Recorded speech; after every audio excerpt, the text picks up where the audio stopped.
Hello and welcome back again. आज हम सीखेंगे स्पार्क लाइंस के बारे में।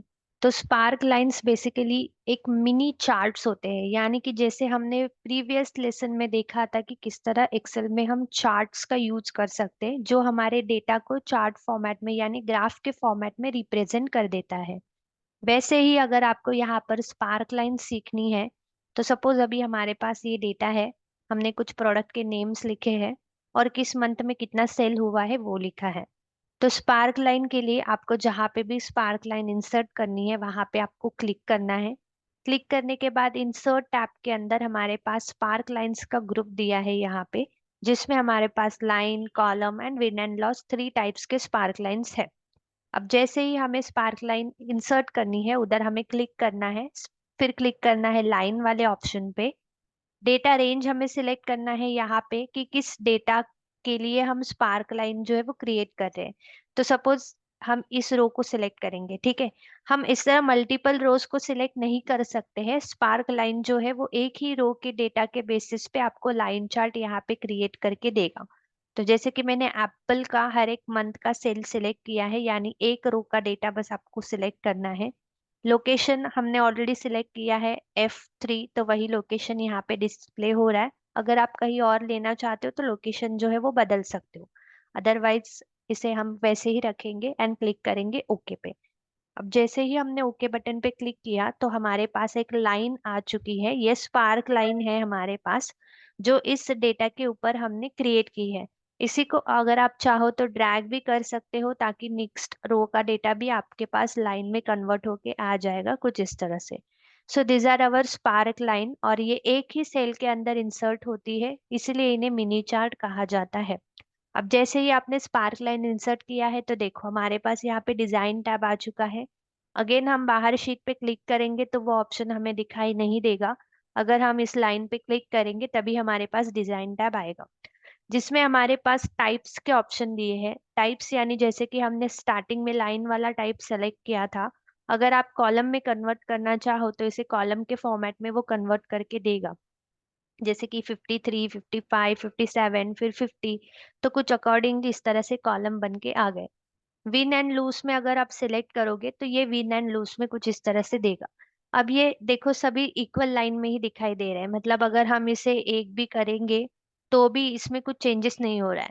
तो अगर आप इसे माइनस में लिखोगे, सपोज हमने इसे -1 में लिखा, तो क्या होगा कि ये जो कॉलम है वो नीचे शिफ्ट हो गया। तो जैसे ही आप माइनस वैल्यू में लिखोगे तो वो एक स्टेप मूव नीचे हो जाएगा, और अगर आप इसे पॉजिटिव में लिखोगे तो वो इक्वल लाइन में दिखेंगे। तो इस तरह से अगर आपको चेंजेस देखने हैं तो अगर आपके पास कोई माइनस वैल्यू रहेगी तो ही आपका ग्राफ जो है वो नीचे वाली लाइन में मूव हो जाएगा, फिर माइनस में वो कोई भी लाइन क्यों ना हो। ठीक है, -1 अगर आपने लिखा तो देखो ये माइनस वाले जितने भी रहेंगे वो इक्वल लाइन में दिख रहे हैं और पॉजिटिव वाले वो इक्वल लाइन में। सो ये सभी को विन एंड लॉस में कन्वर्ट कर लेता है। ये अभी पॉजिटिव में है यानी ये सारे विनिंग नंबर है तो सभी इक्वल लाइन में आ रहे हैं। अगर कोई माइनस में रहेगा तो वो नेगेटिव वैल्यू रहेगा तो वो नीचे वाली लाइन में मूव हो जाएगा। तो इस तरह से हम डिजाइन टैब में जाके लाइंस जो है वो चेंज कर सकते हैं, यानी टाइप चेंज कर सकते हैं हम अपनी स्पार्क लाइन का। नेक्स्ट हमारे पास शो का जो टैब है, जिसमें अगर आप ये सारे पॉइंटर्स को शो करोगे, अभी देखिए देखिए जैसे हमने हाई पॉइंट पे क्लिक किया, तीनों में जो भी हाई पॉइंट होगा वो हाईलाइट हो रहा है यहाँ पे, मतलब वहां पे एक वो पॉइंटर ऐड करके दे रहा है। सिमिलरली लोअर पॉइंट चाहिए, नेगेटिव पॉइंट अगर कोई होगा, फर्स्ट पॉइंट चाहिए, लास्ट पॉइंट चाहिए, और बीच में अगर कोई मार्कर्स रहेंगे तो वो भी हमें हाईलाइट करने।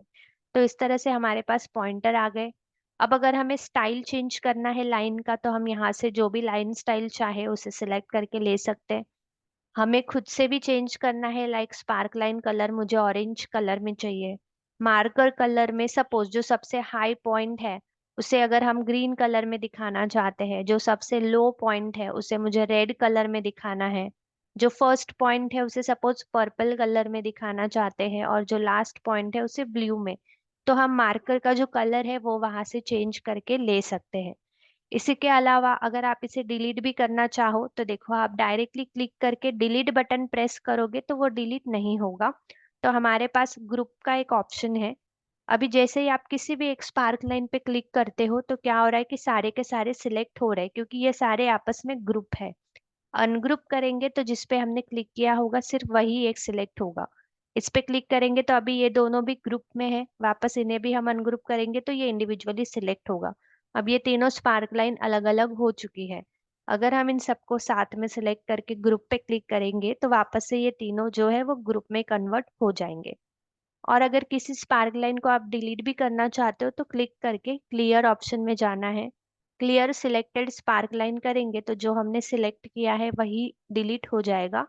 बट अगर हमने क्लिक किया सिलेक्टेड स्पार्क लाइन ग्रुप तो जितना भी ग्रुप बना है वो पूरा का पूरा डिलीट हो जाएगा। तो इस तरह से हम अपने डेटा को लाइन में रिप्रेजेंट कर सकते हैं using the spark line. Spark line किसी एक ही रो के डेटा को क्रिएट कर देता है चार्ट में, और वो भी मिनी चार्ट, यानी एक ही सेल के अंदर वो चार्ट आपको प्लेस करके मिलेगा। तो इस तरह से आप अपने डेटा को चार्ट में कन्वर्ट कर सकते हो, स्पार्क लाइंस में कन्वर्ट कर सकते हो using the spark line tab which is available in insert tab. तो आज के लिए बस इतना ही, फिर मिलते हैं अगले वीडियो में अगले न्यू टॉपिक के साथ। तब तक के लिए bye, have a good day.